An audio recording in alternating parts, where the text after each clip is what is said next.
Good day, ladies and gentlemen. I'm Harpreet Kapoor, the moderator of this call. Thank you for standing by the Cummins India Limited for Q1 2021-22. Today on this call, we have with us our leadership team, Mr. Ashwath Ram, Managing Director, Cummins India, and Mr. Ajay Patil, Chief Financial Officer, Cummins India. Instructions for Q&A session will be followed post-presentation. So I would like to now hand over the proceedings to Mr. Ashwath Ram. Thank you, and over to you, sir.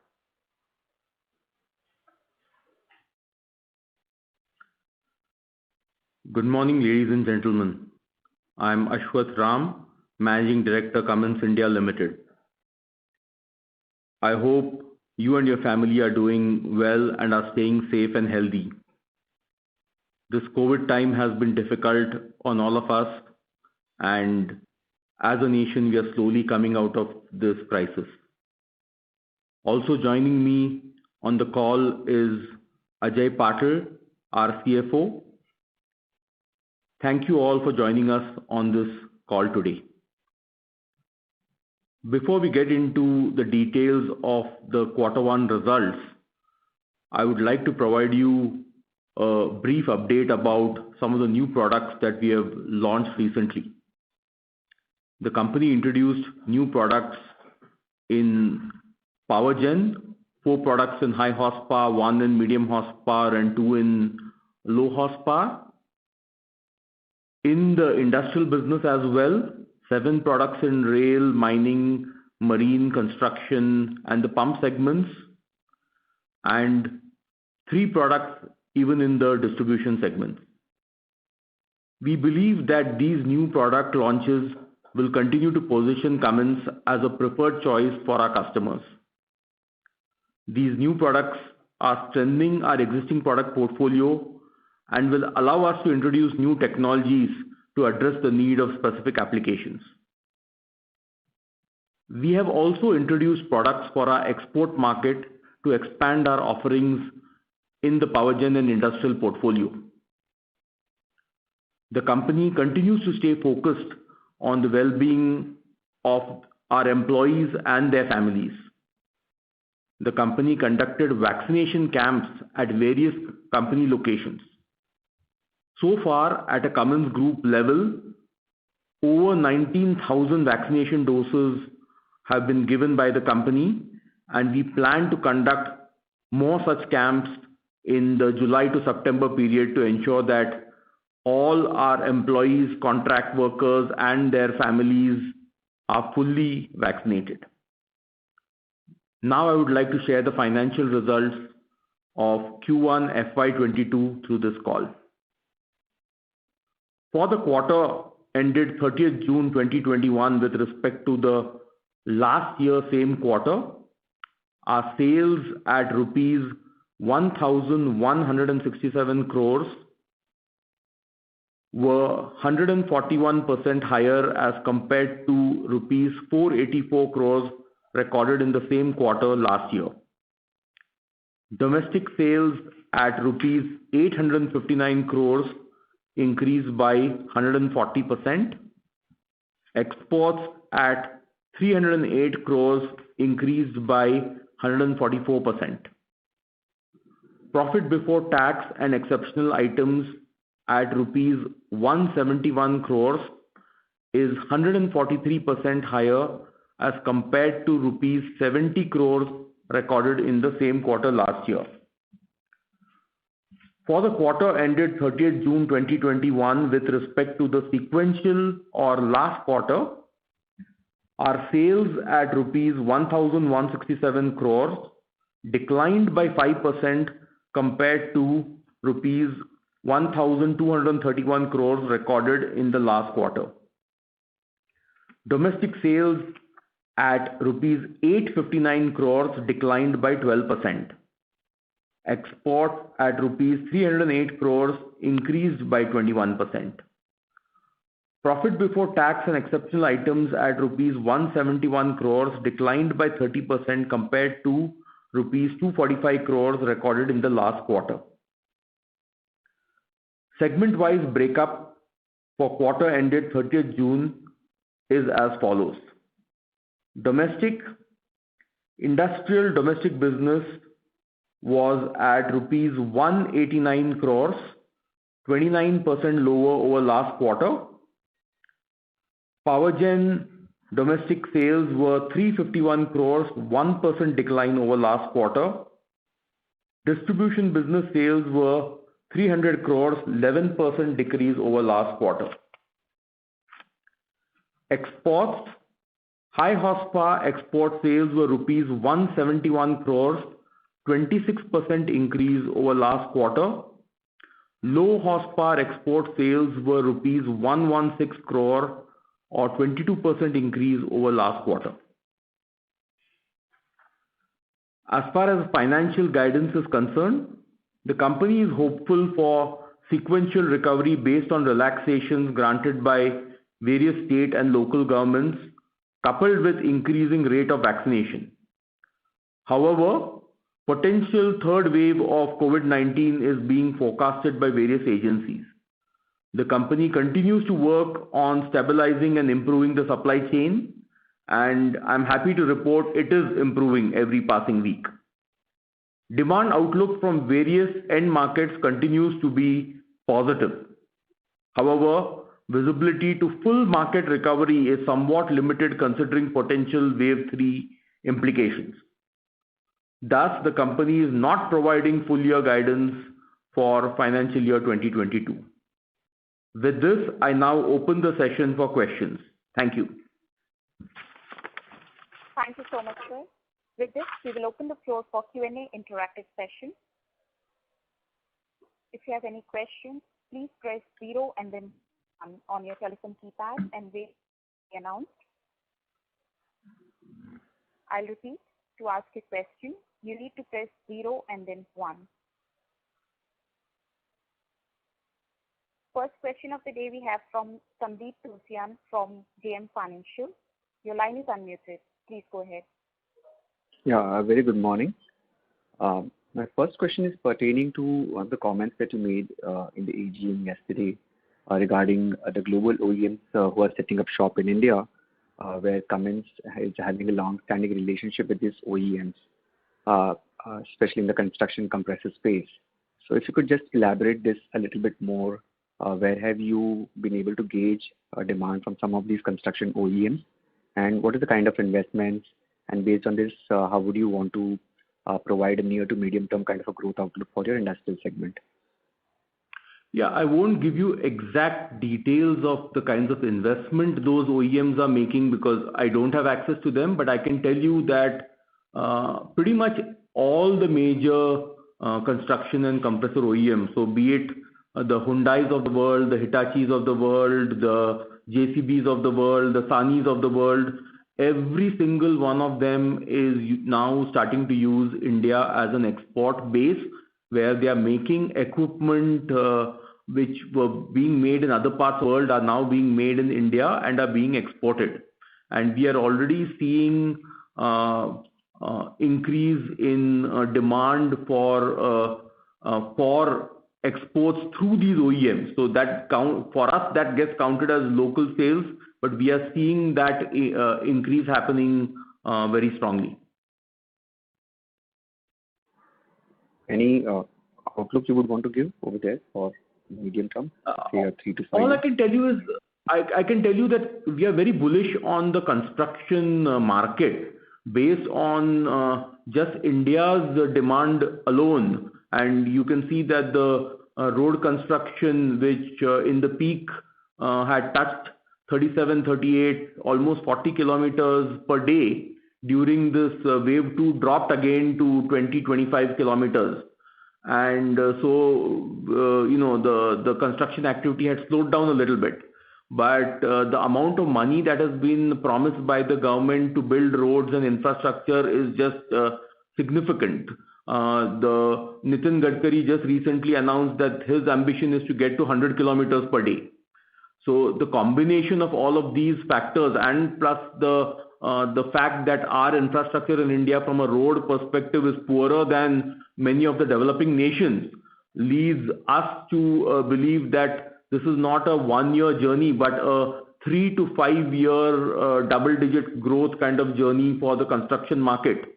And being major participants in that market, we hope to significantly benefit from that.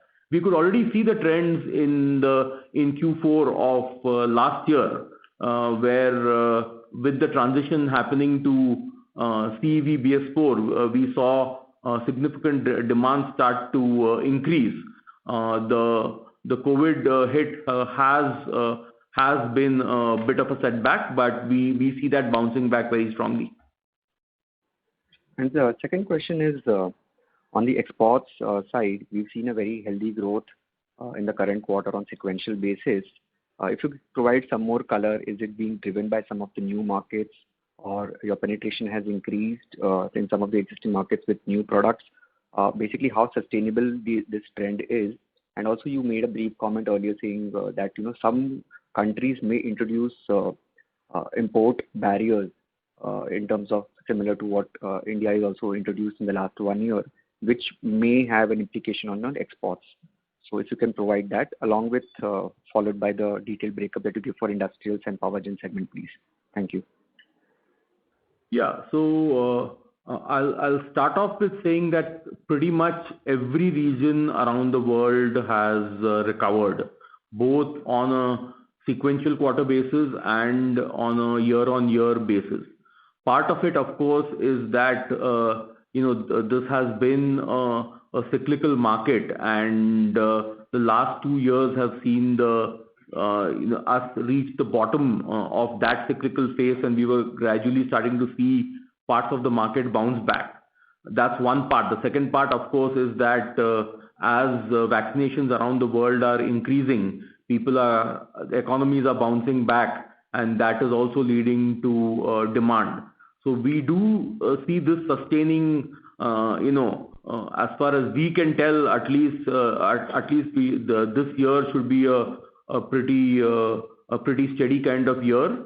As far as regions is concerned, the strongest bounce back we saw in Asia Pac, led by China, and then of course all the other regions continue to slowly bounce back. Latin America, Middle East, Europe, Africa.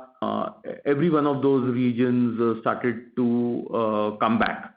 As far as our breakup of sales, and this is region-wise, our total sales for the quarter were 308 crores, and Asia Pac was 90, Latin America was roughly 60, 68, Middle East 48, Europe 47, Africa 32, and miscellaneous was about 22. So if you could give comparable numbers for these, because it would be difficult to make sense out of it if you give either fourth quarter number or a full year of FY21 numbers. So yeah, so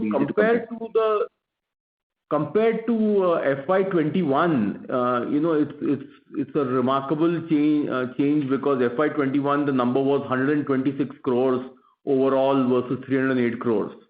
So Asia Pac was 34, which Latin America was 27, Middle East was 17, Europe was 24, Africa was 9, and everything else was 14. So it's just a significant bounce back. So I'll probably hop back in the queue. Thank you so much for taking my question. Thank you. Next we have from SBI Mutual Fund. Your line is unmuted. Please go ahead. Thank you for the opportunity. The first question is regarding the QSK60 G23, which was launched in the AGM. If you could just help us clarify, because this QSK60 is being manufactured by CTIL. So will this be manufactured by CIL? So in clarity on that front will be useful. Yeah, so as far as the QSK60 is concerned, different parts of it are made. Some parts of the supply chain are handled by CIL, and some parts of the product are made within CTIL, and the product is sold by CIL.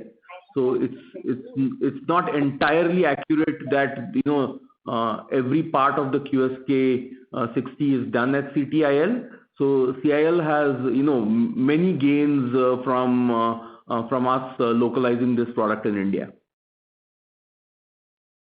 Sure. The second one is again in the AGM. In your presentation you highlighted about 100 basis point per annum increase in the operating profit margin. So if you could give us more color on that, and where exactly are you seeing increase in the margin? Will that be from operating leverage, better product mix? That will be more useful. And over the next 3 years, where should one expect the operating margin trajectory? So like I mentioned at the AGM, this is an ambition we have set for ourselves, which means this is an internal target, it's a strategic intent. And the way we see doing that is all those 4 areas that I mentioned. One is, of course, bringing in better product by which we can get better pricing and differentiate ourselves in the market. That's one. Second, of course, is improving operating leverage, which means better utilizations, exporting the supply, utilizing the supply chain in a better manner. Third is we continuously keep working on cost efficiency from a materials and supply chain basis. So to leverage that, also to look at the product portfolio and try to figure out how we can introduce more local fit for market kind of products. We certainly see that going forward with the tightening emissions and introduction of new stage emissionized products, there is an opportunity for us to improve margin. So combination of all of that and continuing to get greater efficiencies out of our system where we have made a lot of investments over many years. It is that's our intent. It's not a guidance. It's an intent that this is what we want to do as a leadership team to keep delivering better performance as a business. This last question from my side. Again, given the uncertain environment, we completely understand near term is uncertain. But if one were to take a 3-year perspective, and given the fact that we had a mid-teens decline in exports and double-digit decline in domestic over the last 3 years, high teens to early 20s over the next 3 years on a low base, would you believe that could be a reasonable expectation? I would believe that to be a reasonable expectation. That's the kind of targets I would set for myself to help to grow this business. So yes, yes, certainly I would agree with you over there. Yeah, thank you so much for taking my questions. Next we have Harshit Bansal from HDFC Securities. Your line is unmuted. Please go ahead. Hi, this is Parikshit from HDFC Securities. My first question is on the traditional segments which we have. So beyond that, are we seeing any incremental order flows coming out from newer segments on the clean energy side? Anything from the EV infrastructure side? So if you can highlight the segments outside the traditional segments which we have. Sure. So yes, there is movement on the clean energy side. If you look at India as a market, the moves on the clean energy side are happening more in the space of two-wheelers and maybe buses and some of those intercity, within city kind of applications. Most of the applications where we sell our products, I feel the cycle is somewhere like in the 7 to 15 year time frame is where we should start to see a little bit of momentum going there. That being said, Cummins globally is investing very heavily in the hydrogen economy. And with that, we are already selling electrolyzers, and we are selling a whole bunch of equipment which goes to support the hydrogen economy. We believe that even in a market like India, the production of hydrogen needs to increase pretty substantially over the next 5 to 10 years. And we are already in the process of bidding for all the major tenders that are being floated by the government in this space. We are also looking for strategic alliances and partnerships with people who use hydrogen as part of their manufacturing processes where there is large amounts of consumption. So that's the way we are thinking of opportunities over there.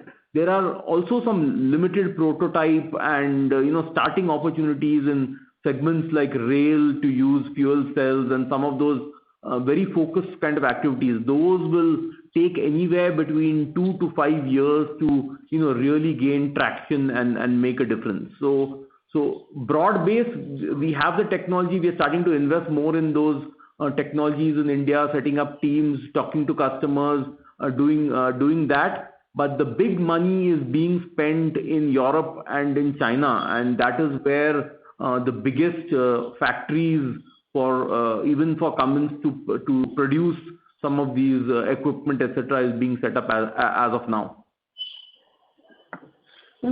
Second question was on the new products which you have introduced. So, are these incrementally being introduced on electronic pumps versus the mechanical pumps, which are typically triggered by a CPU for fuel injection?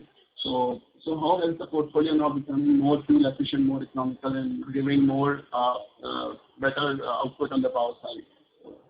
Yeah, so I think if there is one takeaway you can take from the new product introductions is we have introduced amazingly better product density in everything that we have launched, which means we are generating more power in a much smaller footprint, in a much smaller sized box.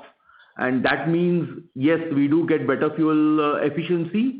The move to electronics means they are cleaner products, and then they are also ready products for the next cycle of CPCB 4, etc. So significant investment, and we believe these are market leading products.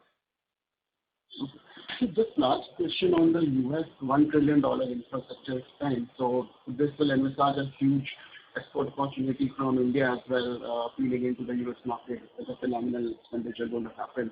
So I don't think we have much of exposure in US in terms of exports. So first, if you can quantify the number, and do you think this is an export opportunity emerging out from India for CIL in a bigger frame? Yeah, so CIL not only exports finished products, it also exports components and parts of engines. So with such a large opportunity, the opportunity for CIL to ship more things to North America will keep improving. We are always constantly looking at more opportunities to utilize CIL for exports, and CIL has a great advantage that it is Cummins' lowest cost base production facility in the world, and so I do see opportunities opening up. I cannot quantify exactly what all those opportunities are at this stage, but I do remain bullish that this will result in more business for us. Thanks, Ashwin. Those are my questions. Thanks. Next we have Pulkit Patni from Gold. Your line is on. Go ahead.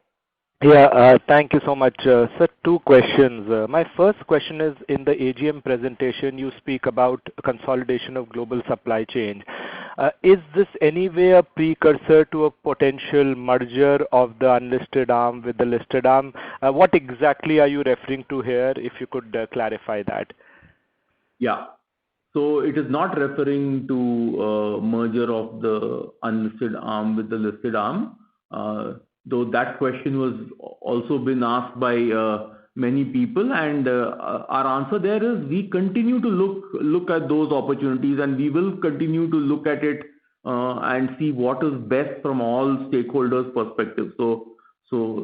Keeping that aside, what I mean by global consolidation is that as companies continue to look into the future and make their investments in newer spaces, so as they invest in the connected world, in autonomous technology, in electrification, in the Uberization of the world, the case as they call it, they are not going to be able to keep making investments at the same rate in some of the older technologies in diesel, natural gas, and those spaces.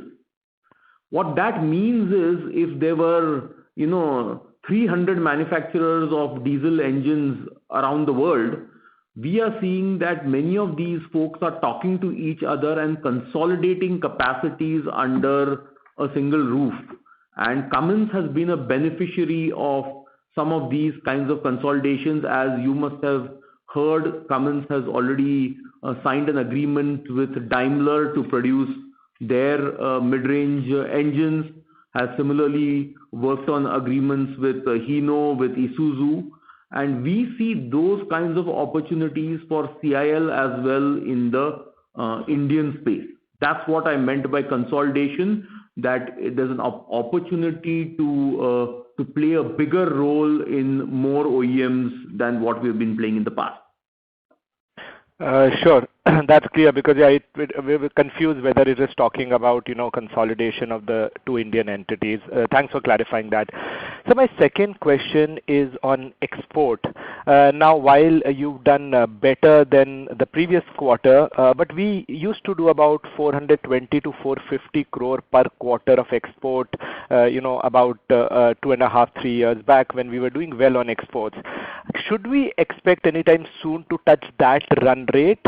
Quarter impacted because of lockdowns, etc., or you think that we should be in, say, a 350 crore kind of a quarterly range? Any thoughts there would be helpful, because your commentary on export is positive, but numbers are still, below the 400 crore quarterly run rate.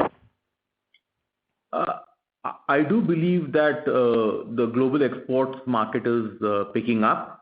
It continues to improve every quarter, and when I speak to different leaders around the world, they all are expecting that this trend will continue to be on a positive rate. How much is difficult to say, because different countries are undergoing different cycles of bouncing back from this COVID crisis. And that's why I can't come out and just tell you, okay, by next quarter it will be better. All I can tell you right now is that at least looking forward, things are appearing that the demand cycles are moving upwards, and I don't see it declining or flattening. Fair point, sir. Thanks for answering those questions. Thanks. Next is Ranjit Shivram from ICICI Securities. Your line is unmuted. Please go ahead. Yeah. Hi, sir. Good morning. If you can throw some clarity on this expected emission norm change, what is the current timeline, and do you feel that the government will stick to the deadline?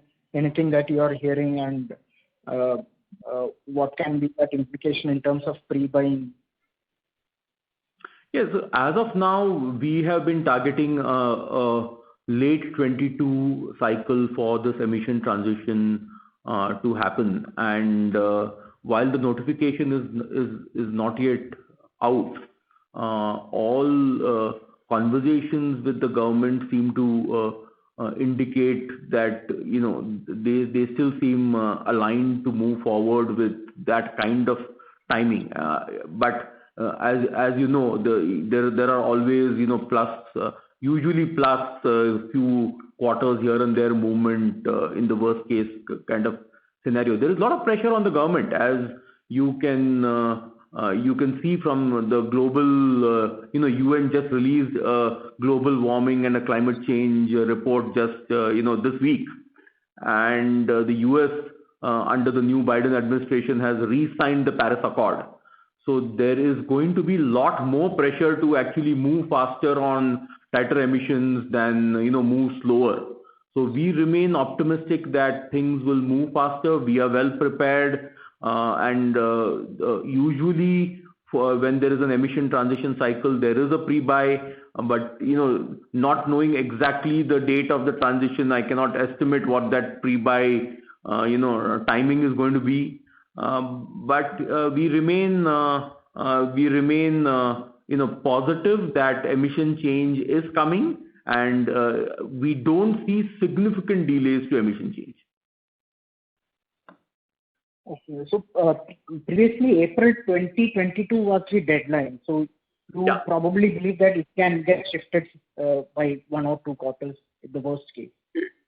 It could, but the moment we get the clarity, we will make it clear to everyone. We continue to have discussions at the government level to try to get them to release the final notification. But yeah, as of now, we are thinking that it's already August of 21, and typically industry needs about a year to from the point of notification to really convert a development product into a productionized product. So that's why we are thinking it's closer to the latter half of 22 than the April 1 kind of date.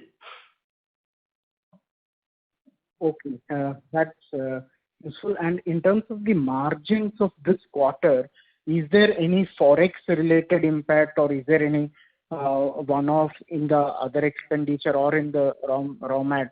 Because when we see, though it has improved YOY, still there is a lot of room for improvement. So how do you, because the exports have done well, so generally when exports do well, the margins tend to move much better. So is there any more scope? And in terms of price hikes, it's a related question to that. What kind of price hikes we have taken?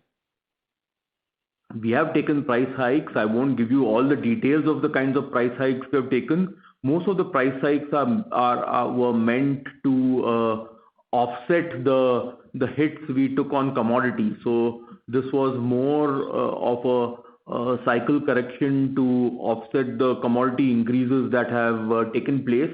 But overall, pricing and foreign exchange put together has about a 0.5% impact in the cycle on material margin. Yeah. And positive so, impact. This is a bookkeeping question. You generally give the breakup of the industrial and the domestic. You share that data points. That will be my last question. Thank you. Sure. So I'll first go with industrial. In the compressor, overall we had sales of about 189 crores. Compressor was 30 crores. Construction was 49 crores. Mining was 16 crores. Rail was 57 crores. Marine was 18 crores, and everything else was about 19 crores.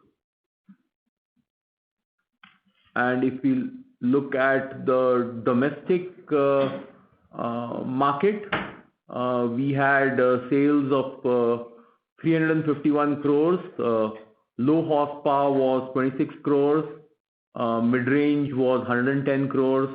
Heavy duty was 46 crores. High horsepower was 168 crores, and some miscellaneous stuff was about 1 crore. Okay, sir. Thanks, and that was my question. Thank you. Next is Shankar Biswas from Nomura Securities. The line is unmuted. Please go ahead. Good morning, sir. Congratulations for quite decent results in the challenging environment. Sir, what I was observing was that in the second quarter as well, there is still an ongoing increase in commodity prices, as well as it seems that the ocean freight rates have also increased massively. And furthermore, there has been lockdowns and multiple COVID outbreaks in Asia Pac also, like, for example, Vietnam and Indonesia, all those countries. So, do we expect 2Q to still have some recurring impacts that we had seen in 1Q, or largely 2Q should normalize out in terms of margins? So, like, can margins come down from this 12.5% level, or do you see it directionally moving up in the coming few quarters? I think we should do better in the second quarter, mainly because the supply chain is a lot more stable, and Q1 we literally had to take 3 or 4 weeks of downtime because of lockdowns, and we ran out of parts and all of those kinds of issues. Those are much better under control as far as Q2 is concerned. And we did take a lot of pricing action in Q1. So the positive effects of the pricing action would be seen with a full quarter impact more in Q2. So we think margins will improve. So, sir, follow up on this. So, like, if I look at the FY21 annual report, so it seems that the royalty rates, which used to be like typically 1.5% of sales, are now almost like 0.6% types. So, shall we consider this level to be sustainable, or like it should revert back to the earlier levels? So, what are your thoughts on that? I mean, you have done localization and all these exercises.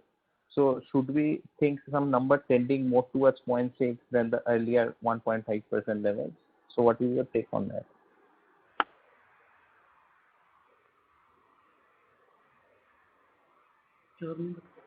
Yeah.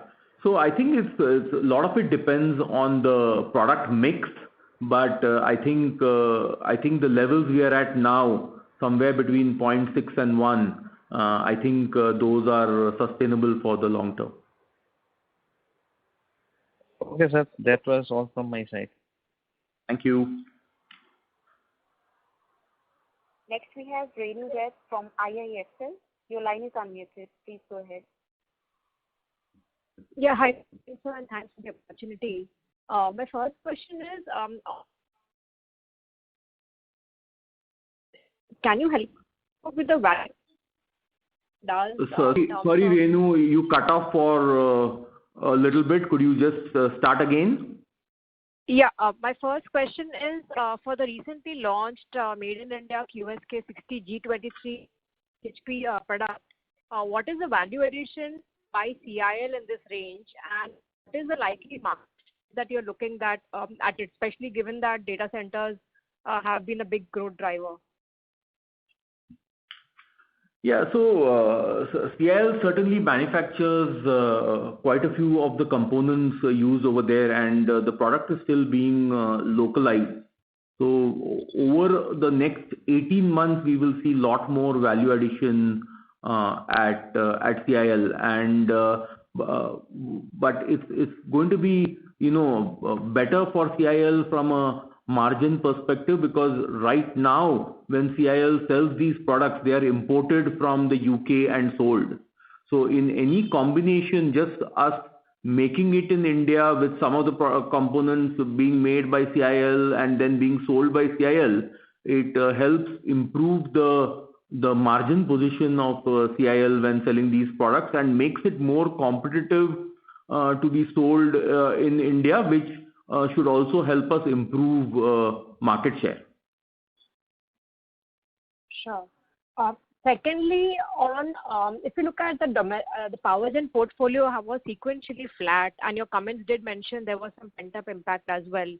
But broadly, one has to look at the demand momentum pickup. How was it versus your normalized business environment, and how are you looking at the broad inquiry levels versus pre-COVID environment?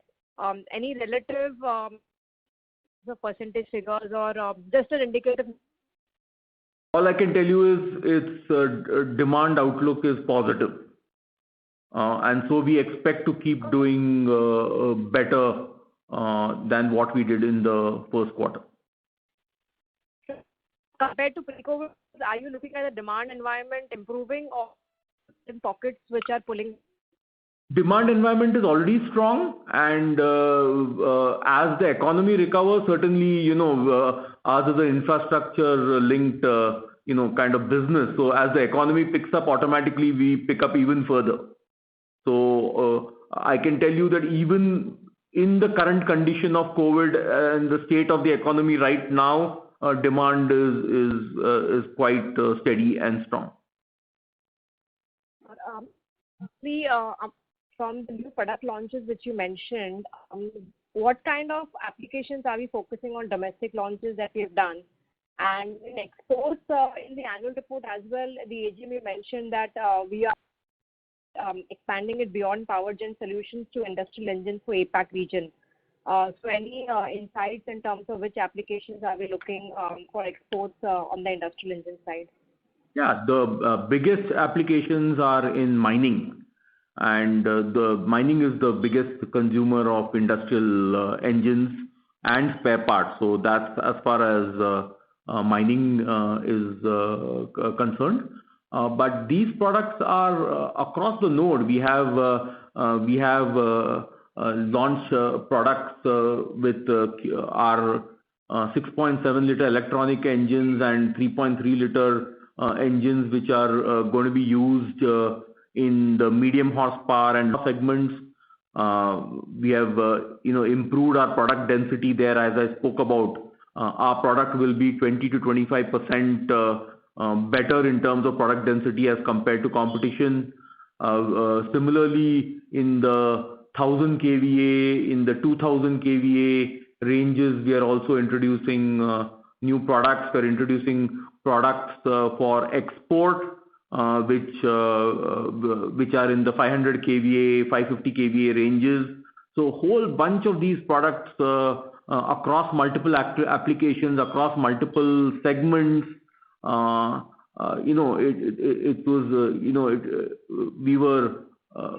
Actually, this is a catch up of a huge amount of work that we have been doing over the last 18 months, which is all getting released in this time period. We are also introducing packages, rail, etc. Sure. On a relative basis, bunch up of new launches that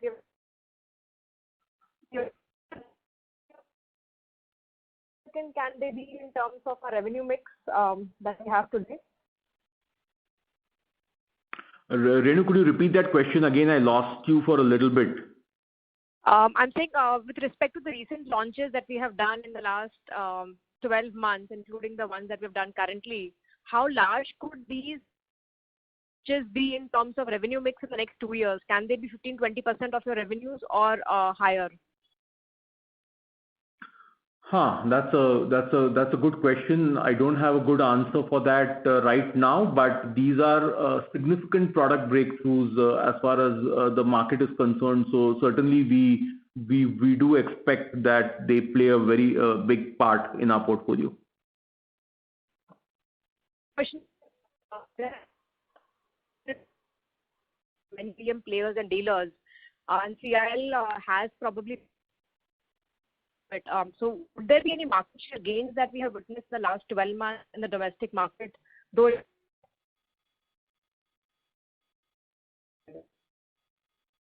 Renu, you're breaking up, but I think your question is related to market share, and the answer there is we are holding as far as market share is concerned in all segments. With these new product introductions, the ambition and our goal is to try to improve market share pretty much across all the market segments.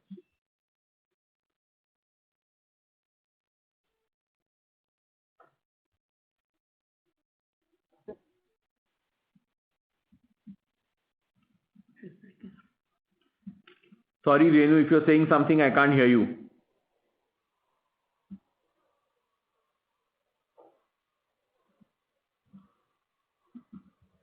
Sir, take the next question by the time. Yes, please. have Balchandra Shinde from Max Life. Your line is unmuted. Please go ahead. Good morning, sir. Sir, 2 quarters back, we mentioned that we are working on some corporate actions like buyback or any other thing. And we were evaluating in the process. Any further development on those factors? No, not yet. No development, but we continue to look at all of those scenarios. Okay. And there's a new product which we have launched, like QSK60 and others. How the export opportunities we see? Means like obviously QSK60, as you mentioned, that most of the parts were imported, and we are localizing it. But once we localize, do we see our export content to increase in those products, or the export will continue to be with CTI? I think as far as that product is concerned, that export is going to continue to remain with CTIPL, but exports overall is continuing to increase in multiple segments and with some of these products. So I do see a positive trend on exports. Okay. And as you mentioned that North America, we see a good traction. How much of total exports currently due to the North American part, and what kind of a jump we can see in that? Right now, it's a very, very, very small percentage. I would say less than 5% goes to North America, and I certainly see that becoming at least 10 to 15% of our portfolio in the future, and not just because of this infrastructure thing. What is happening around the world is that consolidation of supply chain is also happening, which means the big supply chain producers of castings and forgings and different other manufacturing, that kind of consolidation is happening in regions around the world, and India happens to be one of the big nodes of consolidation. So, and we have a great cost base. So the combination of being an attractive producer, having a great supply chain base, those two combinations are a bigger factor for our share in the global pie increasing. Sure. Thanks, sir. Thanks for that. Next is from Axis Mutual Fund. Your line is unmuted. Hi, sir. Thank you so much for taking my question. And I'm sorry, I'm harping on this QSK 60 engine which you launched yesterday. Just to clarify once again, in a domestic market, CTL manufactures it, CIL distributes it, and he gets the distribution margin. I understand you said there are some value addition we also do because currently it's getting imported. When currently it's getting made here, that's my first question. When currently it's getting made here, who's making it? Is CTL making it or a CIL? That's number one. And tomorrow, if the export starts happening, let's say from going to UK or going to China, who gets the manufacturing margin and who gets the distribution margin? That's my first question. I have 2 more questions after that. Yeah, so the QSK 60 line is set up in CTIPL. So when CTIPL exports that to our other global plants, CTIPL gets that.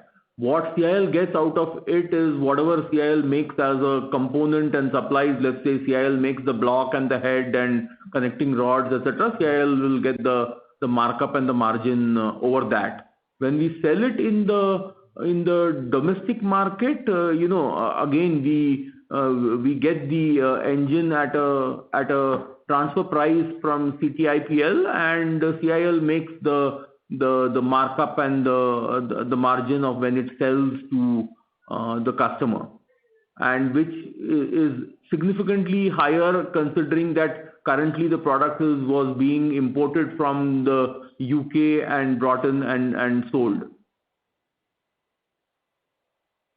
Got it. This is very helpful. Thanks for this clarification, sir. So second, on you clarified the way you are looking at the inquiries and the export market. But just on specific end market where the product really goes, whether it's the oil and gas or the power gen side, data centers, which are the end markets where you see, and I'm asking this question more from a perspective that there are a lot of Indian export guys who does it for auto, okay? So we have a bigger arm in auto, which is done by TTR. There's a tremendous amount of export increase we are seeing in that product. So I'm just trying to understand if you can throw some light, which are the end markets which are firing across your regions, which gives you this confidence, whether, and you can elaborate in a way of Africa, Middle East, and China, which are the end markets you think will be firing, which will help us, really go back to our original run rate of 400 or 450 crores? That would be really helpful. Thank you, sir. Yeah. So when you look at globally at markets, you can see that the strongest recovered market for us is China. And China has been absolutely booming, and it continues to be extremely strong. And within China also, data centers and telecom are market segments which continue to grow. Around the world, data centers and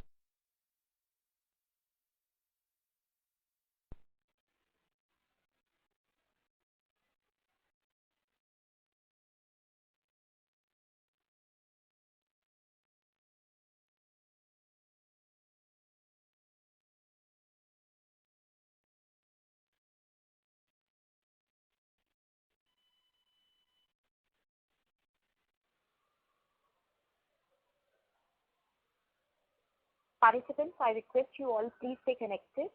Ashwath sir's line got dropped, so he'll be connecting back. I request you all please stay back.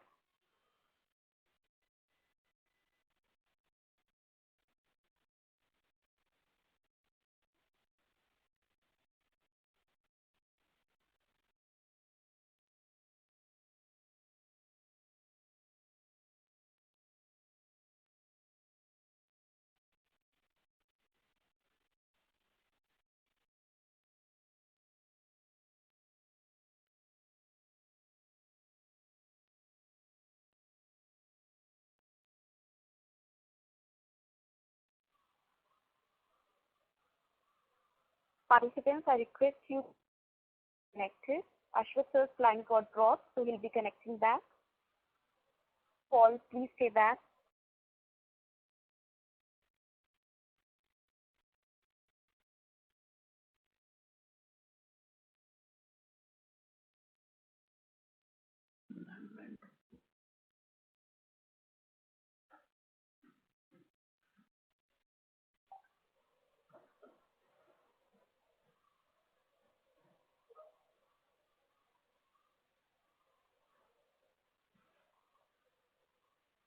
So I think you're connected back. Can you please see? yeah. So where did I lose you?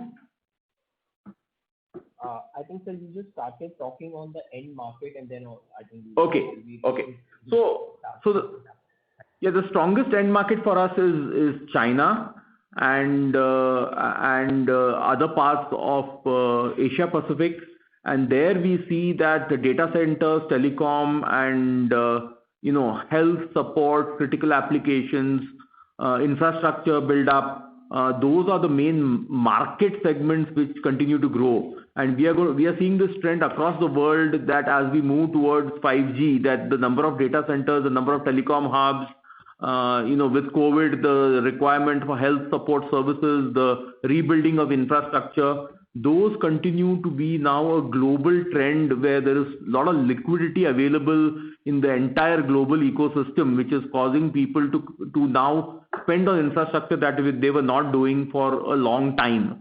With that, we do think that there's a multi-year growth cycle in the power gen space, which is likely to come about.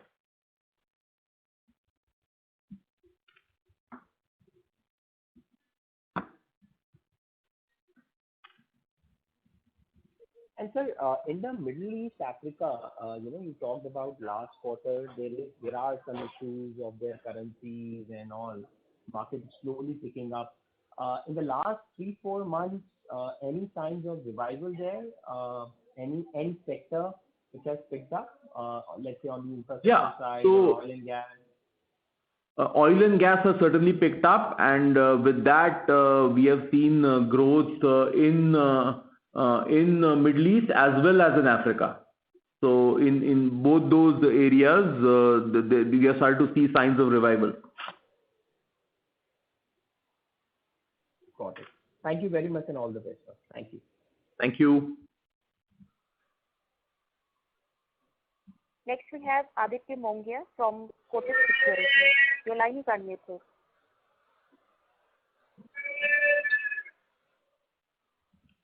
Thank you for the opportunity. Aditya Mongia. I hope I'm audible to you all. Yes. Yes, you're audible. Great. Now, the first question that I had was more on the distribution business.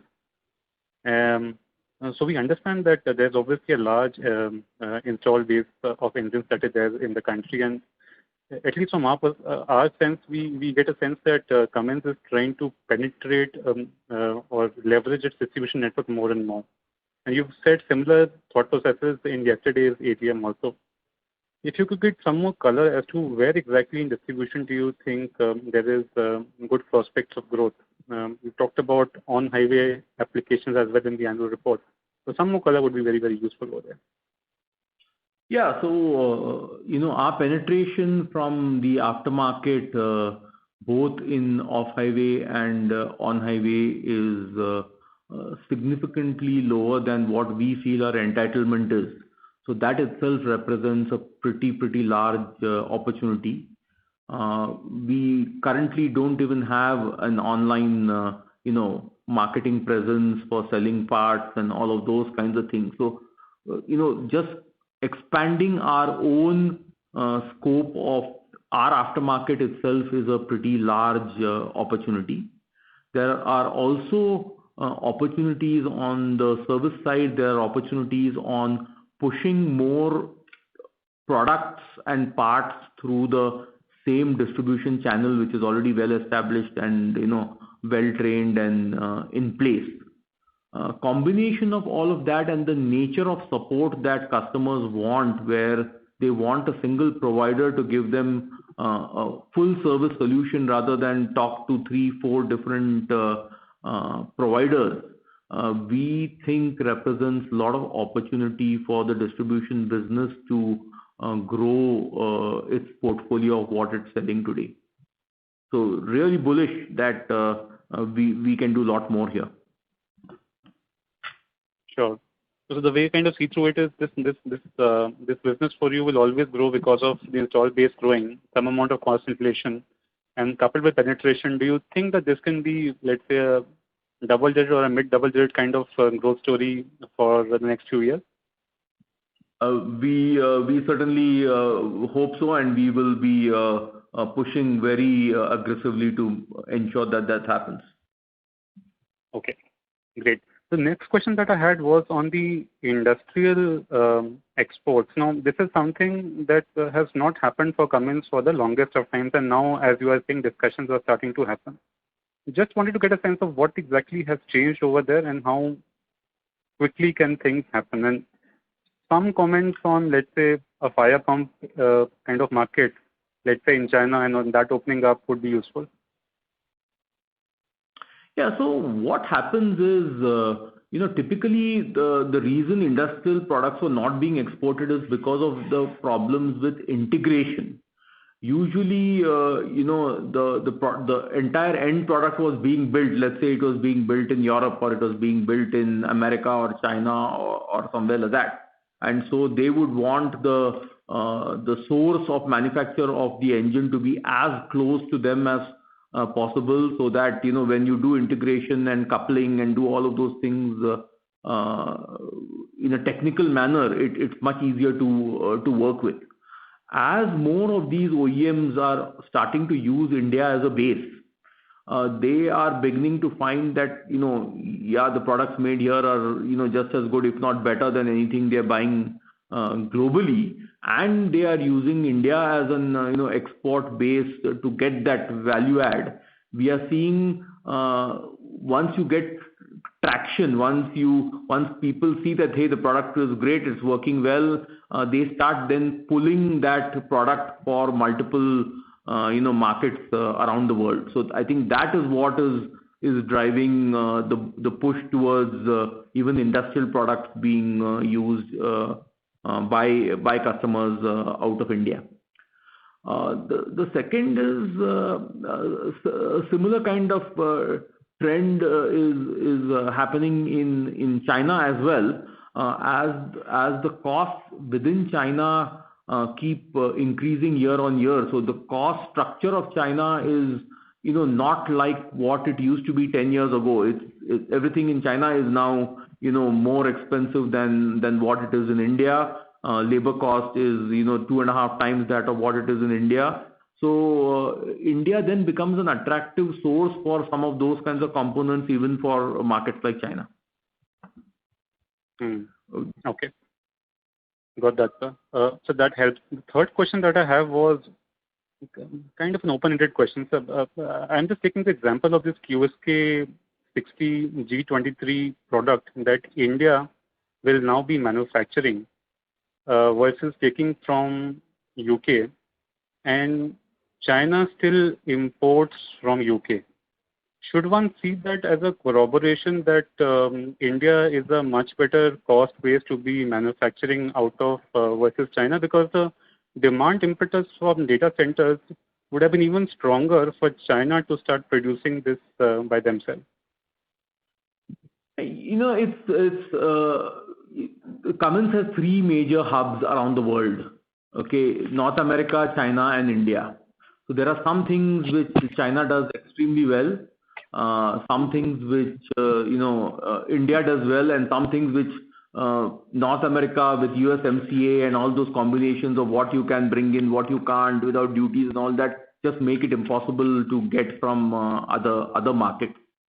The strategy is different for different. So like for example, in the on highway side of things, the scale in China is significantly more than what is there in India. So despite all the advantages on base cost that we have, the scale in China is so much greater that they have a comparative, if not even advantageous position, especially with electronics and all of those being made locally over there.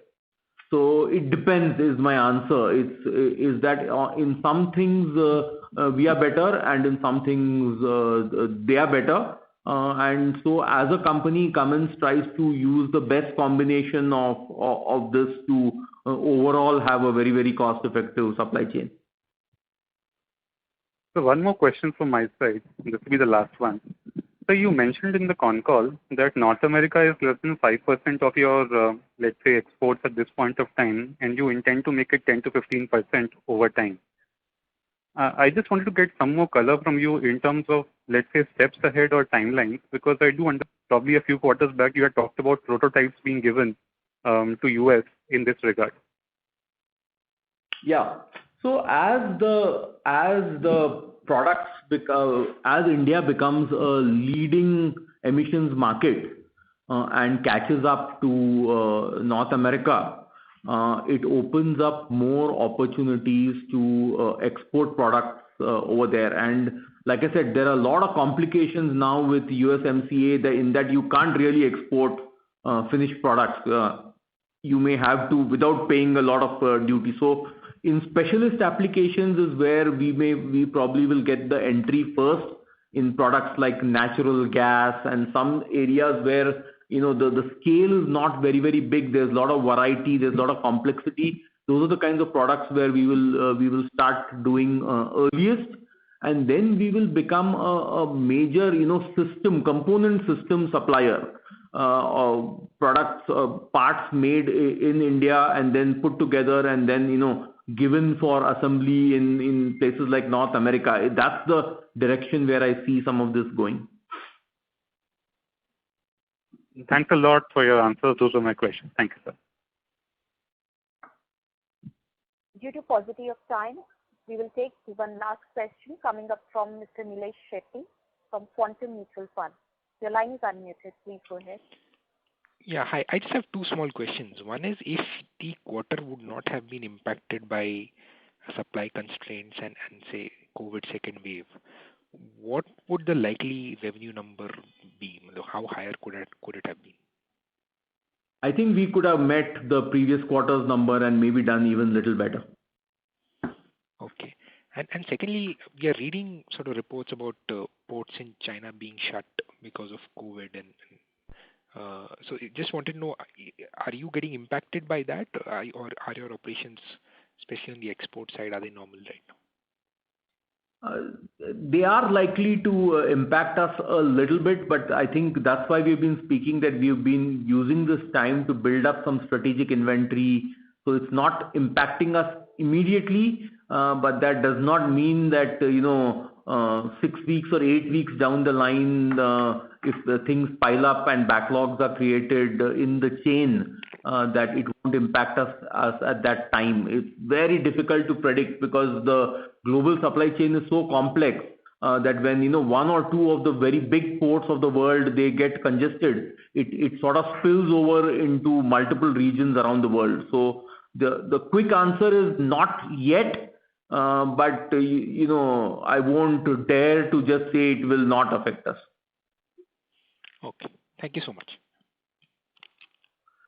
Okay, so thank you. I mean, really nice to talk to all of you.